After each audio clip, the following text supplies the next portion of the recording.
এবার হজ পালন করছেন ভাগ্যবান ১,০০০ জন। হাজারো কণ্ঠে লাব্বাইক আল্লাহুম্মা লাব্বাইক ধ্বনির মাধ্যমে পবিত্র হজের আনুষ্ঠানিকতা শুরু হয়েছে মঙ্গলবার রাতেই। হজযাত্রীর পদচারণায় মিনার মাঠে মঙ্গলবার দিবাগত রাতে শুরু হয়েছে পবিত্র হজের আনুষ্ঠানিকতা। তবে নিবন্ধনকৃত ১০,০০০ হজযাত্রীর মধ্যে মাত্র ১,০০০ জন সুযোগ পেয়েছেন এবারের হজযাত্রা পালনের। দীর্ঘ ৯০ বছরের ইতিহাসে এই প্রথম সৌদি আরবে বাইরের কোনো দেশ থেকে হজে অংশগ্রহণ করতে পারছেন না কেউ। বৈশ্বিক মহামারী নভেল করোনা ভাইরাসের কারণে এই নিষেধাজ্ঞা জারি করা হয়েছে। আর কয়েকদিন পরেই পালিত হবে পবিত্র হজ। এ সময় হজ পালনকারীদের ইসলাম নির্দেশিত বেশ কিছু নিয়ম মেনে চলতে হয়। মিকাতের আগে বা মিকাত থেকে ইহরাম বাঁধার পর হজযাত্রীদের সর্বাবস্থায় বারবার তালবিয়া বা লাব্বাইক আল্লাহুম্মা লাব্বাইক পাঠ করতে হয়। মঙ্গলবার সন্ধ্যায় হজযাত্রীরা পবিত্র মক্কা নগরী থেকে পাড়ি জমাবেন মিনার দিকে। মিনার খিমায় তাদের সবাইকে একত্রে রাত কাটাতে হবে। বুধবার সারাদিন তারা ৫ ওয়াক্ত নামাজ আদায় করবেন। বৃহস্পতিবার ফজরের নামাজ শেষে তারা মিনা থেকে যাবেন আরাফাতের ময়দানে। এবার বিশ্বের কোনো দেশ থেকেই কেউ হজে যাওয়ার সুযোগ পায়নি। তবে সৌদিতে অবস্থানরত হাতে গোনা কিছু সংখ্যক বাংলাদেশি এই বিরল সুযোগ পেয়েছেন। জানা গেছে ব্যতিক্রম এই হজে মাত্র ১,০০০ ধর্মপ্রাণ মুসলমান অংশ নিচ্ছেন। তারা বিশ্বের বিভিন্ন দেশের নাগরিক হলেও আগে থেকে সৌদি আরবের বাসিন্দা। এবার মোট ১,০০০ লোক হজে অংশ নিলেও তাদের মাত্র ৩০% সৌদির নিজস্ব নাগরিক। গত দুদিনে ১,০০০ হজযাত্রী মক্কায় এসে হাজির হয়েছেন। তাদের কণ্ঠে ছিল মহান আল্লাহর পবিত্র ঘর কাবা শরীফে হাজির হওয়ার ফজিলতের সেই দোয়া, লাব্বাইক আল্লাহুম্মা লাব্বাইক। বেশিরভাগই মক্কা থেকে মোয়াল্লেমের বাসে করে মিনায় যাবেন।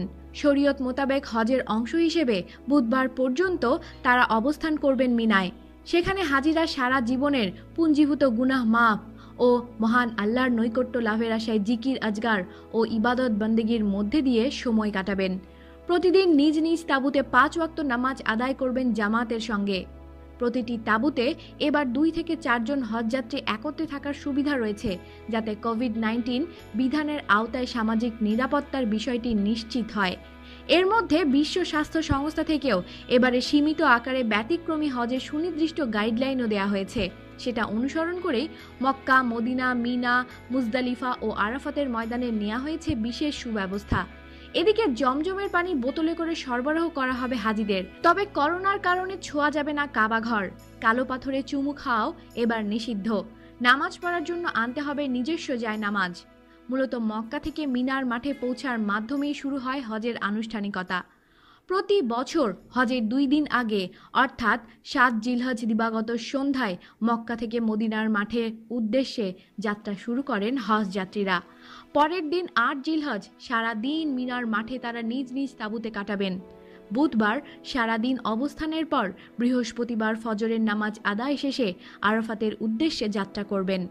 সাধারণত হজযাত্রীরা নিজস্ব মোয়াল্লেমের ব্যবস্থাপনায় পাঠানো বাসে মিনার মাঠ থেকে ৩.৫ কিলোমিটার দূরের আরাফাতের ময়দানে পৌঁছে থাকেন। ফজর থেকে তাদের যাত্রা শুরু হয়, চলে দুপুর পর্যন্ত। হজযাত্রীরা আল্লাহর প্রেমে উন্মাদের মতো ছুটেন আরাফাতের মাঠে। তাদের সঙ্গে থাকে শুধু একটি ব্যাগ, যাতে রাখা হয় কিছু অতি জরুরি জিনিসপত্র, যেমন থালা বাসন, পানির মগ, ঔষধ ও অজু গোসলের জন্য গামছা জাতীয় কাপড়। মূলত আরাফাতের ময়দানের ৯ জিলহজ সূর্যোদয় থেকে সূর্যাস্ত পর্যন্ত অবস্থান করাই হজের মূল কাজ। সহিহ হাদিসে রয়েছে, যিনি ৯ জিলহজ সূর্যোদয় থেকে সূর্যাস্ত পর্যন্ত আকুফে আরাফায় অবস্থান করবেন, তিনি হাজি হিসেবে স্বীকৃতি পাবেন। আর হজে মকবুল বা কবুল হজের ফজিলত হচ্ছে নিশ্চিত জান্নাত লাভ। এবারের হজে হাজিদের সব খরচ দিচ্ছে সৌদি সরকার। হজের দ্বিতীয় দিন আরাফাতের ময়দানে খুতবা বাংলাসহ ১০টি ভাষায় অনুদিত হবে। অনুমতি ছাড়াই হজ পালনের চেষ্টা, আটক ২৪৪। মহামারী আকারে করোনা ভাইরাস ছড়িয়ে যাওয়ার জেরে অন্য বছরের মতো এবার হজ পালনের অনুমতি দেয়নি সৌদি আরবের সরকার। সর্বোচ্চ ১০,০০০ মানুষকে হজ পালনের অনুমতি দেওয়া হলেও মাত্র ১,০০০ জন সুযোগ পেয়েছে। তার মধ্যে ২/৩ সৌদি আরবে বসবাসরত বিদেশি মুসলিম ও ১/৩ সৌদি নাগরিক। তারপরে অবৈধভাবে হজ পালনের চেষ্টা করেছেন অনেকে। মঙ্গলবার হজ সিকিউরিটি ফোর্স 244 জনকে আটক করেছে। সৌদি গ্যাজেটের এক প্রতিবেদনে বলা হয়েছে, তারা অনুমতি না পাওয়ার পরেও তারা প্রোটোকল ভেঙে হজ পালনের চেষ্টা করছিলেন। প্রমাণ সাপেক্ষে আটক 244 জনকে শাস্তি দেওয়া হয়েছে। আগেই জানানো হয়েছে, অনুমতি না থাকলে হজে যাওয়া যাবে না। তারপরেও কেউ পবিত্র স্থানগুলোতে যাওয়ার চেষ্টা করলে কড়া শাস্তির আওতায় পড়বে। সৌদি প্রশাসন সাফ জানিয়ে দিয়েছে, করোনা সংক্রমণ থেকে রক্ষা পেতে কড়া নিরাপত্তা বজায় রেখে সীমিত পরিসরে হজ পালন হচ্ছে। অনুমতি না থাকলে কেউ যেন এবছর হজ পালনের চেষ্টা না করে। চেষ্টা করলেও ধরা পড়বে, কারণ নিরাপত্তা ব্যবস্থা একেবারেই কঠিন। ধাপে ধাপে আইন শৃঙ্খলা রক্ষাকারী বাহিনীর মুখোমুখি হতে হবে। আরাফার রোজা কোন দিন রাখব? নফল রোজার মধ্যে আরাফার রোজা বিশেষ মর্যাদাপূর্ণ। রাসূল সাল্লাল্লাহু আলাইহি ওয়াসাল্লাম বলেন, আরাফার দিনের রোজার ব্যাপারে আমি আল্লাহর কাছে আশাবাদী যে তা বিগত 1 বছরের ও আগত 1 বছরের গুনাহ মিটিয়ে দেবে। মুসলিম হাদিস 1162। হাদিসে আরাফার দিন বলতে 9 জিলহজের কথা বলা হয়েছে। 9 জিলহজকে আরাফার দিন বলার 3টি কারণ বিজ্ঞ আলেমরা উল্লেখ করেছেন। 1. ইব্রাহিম আলাইহিসসালাম 8 জিলহজ রাতে স্বপ্ন দেখেছেন যে তিনি তার একমাত্র পুত্রকে জবাই করেছেন, কিন্তু স্বপ্নটির মর্ম স্পষ্ট বুঝতে পারেননি, তাই তিনি চিন্তিত ছিলেন। এরপর 9 জিলহজ পুনরায় ওই স্বপ্ন দেখার পর তার ব্যাখ্যা সুস্পষ্ট রূপে বুঝতে ও চিনতে সক্ষম হন। ঘটনাটি স্মরণে 9 জিলহজকে আরাফার দিন বলা হয়, কেননা আরাফা শব্দের অর্থ হল জানা ও চেনা। তাফসীরে বাগাদি 7/48। 2. জিব্রাইল আলাইহিসসালাম 9 জিলহজ রাসূল সাল্লাল্লাহু আলাইহি ওয়াসাল্লামকে হজের আমলগুলো বিস্তারিত জানিয়েছেন। আরাফা শব্দের অর্থ হলো জানা, তাই 9 জিলহজকে আরাফার দিন বলা হয়। আল বিনায়া 4/211। 3. এই দিনে হজ যাত্রীরা হজের আমল হিসেবে আরাফার প্রান্তরে অবস্থান করেন। আল ইনসাফ 3/244।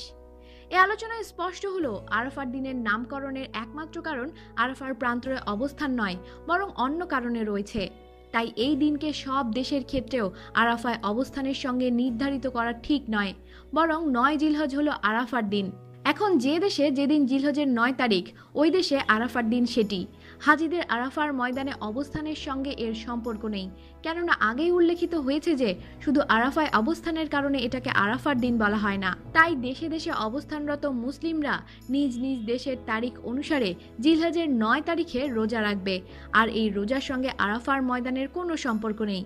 তাই তো হাজিদের জন্য হজ পালনের সুবিধার্থে আরাফার রোজা না রাখা উত্তম। স্বয়ং রাসূল সাল্লাল্লাহু আলাইহি ওয়াসাল্লামের আরাফায় অবস্থানকালীন রোজা না রাখার বর্ণনা বিশুদ্ধ হাদিসে রয়েছে। বুখারী হাদিস 1988। এছাড়া রাসূল সাল্লাল্লাহু আলাইহি ওয়াসাল্লামের জনৈকা স্ত্রী স্পষ্টভাবে বর্ণনা করেন, রাসূল সাল্লাল্লাহু আলাইহি ওয়াসাল্লাম 9 জিলহজ তারিখের রোজা রাখতেন। আবু দাউদ হাদিস 2437, নাসাই হাদিস 2372। কিছু ভুল বোঝাবুঝির নিরসন। সুস্পষ্ট প্রমাণাদি সত্ত্বেও কিছু ভাই এই ভুল প্রচার করেন যে আরাফার রোজা হাজিদের আরাফায় অবস্থানের দিনের সঙ্গে সম্পৃক্ত, যদিও তা বাংলাদেশে 8 জিলহজ। এর কোনো সঠিক দলিল নেই। আমরা এর আগে হাদিসটির সঠিক ব্যাখ্যা অন্য বিশুদ্ধ হাদিসের মাধ্যমে পেশ করেছি, যে হাদিসে 9 জিলহজের কথা বলা হয়েছে। তাছাড়া এই ভাইদের দাবি মানা হলে অনেক জটিলতা সৃষ্টি হয়। জটিলতাগুলো হলো, আরাফার রোজা অন্য ইবাদতের মতো একটি ইবাদত নিজ নিজ এলাকার সময়েই মুসলিমরা আদায় করেন। এখন যদি আরাফার রোজাকে আরবের সঙ্গে মিলিয়ে সারা বিশ্বে একই দিনে করতে হয়, তাহলে অন্য ইবাদতে ভিন্নতা কেন হবে? যদি আরাফার দিন বলতে আরবের 9 জিলহজ অবশ্য পালনীয় হয়, তাহলে রোজা শুরু শেষেও আরবের সময়ই করা উচিত। তাহলে রোজা শুরু ও শেষও আরবের সময়ই করা উচিত, অথচ তা সম্পূর্ণ অযৌক্তিক। কেননা যখন আরবের 9 জিলহজ সুবহে সাদিক হবে, তখন অনেক দেশে সন্ধ্যা রাত, তারা কি তখনই রোজা শুরু করবে? তদ্রূপ আরবের 9 জিলহজ সূর্যাস্তের সময় অনেক দেশের দিন দুপুর, তারা কি তখনই ইফতার করবে? পৃথিবীর অনেক দেশে আরবের একদিন আগে চাঁদ দেখা যায়। সেক্ষেত্রে যেদিন আরবের 9 তারিখ, ওই দিন সেসব দেশে 10 জিলহজ তথা ঈদুল আজহা। তাদের আরবের সঙ্গে আরাফার রোজা রাখতে হলে ঈদের দিন রোজা রাখতে হবে, অথচ ঈদের দিন রোজা রাখা হারাম। ইসলাম শুধু একবিংশ শতাব্দীর যোগাযোগের মাধ্যমে সহজলভ্যতার ধর্মই নয়, বরং সর্বযুগের সর্বমানুষের ধর্ম। সেক্ষেত্রে যারা কোনো কারণে যোগাযোগের মাধ্যম থেকে দূরে, তারা কিভাবে আরবের আরাফার দিন জানতে পারবে? আরবের আরাফায় অবস্থানের সঙ্গে মিলিয়ে সব দেশে আরাফার রোজা রাখা ভুল। এটি সব দেশেও সম্ভব নয়। সঠিক হলো সব দেশে অবস্থানরত মুসলিমরা দেশের তারিখ অনুসারে 9 জিলহজ তারিখে আরাফার রোজা রাখবে। হজের দিন রোজা রাখার বিশেষ ফজিলত ও মর্যাদা। আগামী 30 জুলাই বৃহস্পতিবার আরাফাতের ময়দানে পবিত্র হজ অনুষ্ঠিত হবে। এই দিনের রোজা পালন সম্পর্কে হাদিসে অনেক ফজিলত বর্ণিত হয়েছে। আবার এই দিনের আমলের মর্যাদার কথাও বর্ণিত হয়েছে হাদিসে, যা মুমিন মুসলমানের জন্য খুবই জরুরি। হাদিসের আলোকে আরাফার দিনের ফজিলত ও মর্যাদা হলো, হযরত আবু কাতাদার রাদিয়াল্লাহু আনহু বর্ণনা করেন, রাসূল সাল্লাল্লাহু আলাইহি ওয়াসাল্লামকে আরাফার দিনে বা হজের দিনের রোজা সম্পর্কে জিজ্ঞেস করা হলে তিনি বলেন, আরাফার দিনের বা হজের দিনের রোজার পেছনে 1 বছর এবং সামনের 1 বছরের গুনাহ কাফফারা হবে। আর তাকে আশুরার রোজার কথা জিজ্ঞেস করা হলে তিনি বলেন, বিগত 1 বছরের গুনাহের কাফফারা হবে।